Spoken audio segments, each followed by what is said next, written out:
Pemirsa Bawaslu Bangli mengingatkan KPU Bangli untuk melakukan langkah-langkah keamanan dalam penyimpanan dan distribusi logistik Pilkada 2024. Mengingat cuaca di Bangli akhir-akhir ini sudah mulai sering hujan.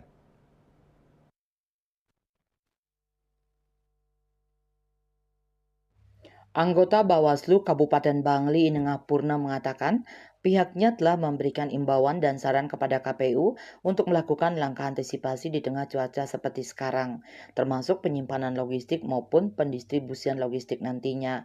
Untuk menghindari kerusakan logistik akibat hujan, pihaknya menyarankan pendistribusian dilakukan dengan mobil box. Terkait pendirian tempat pemungutan suara TPS, dia pun mengimbau agar KPU menghindari lokasi yang rawan bencana, baik banjir maupun longsor.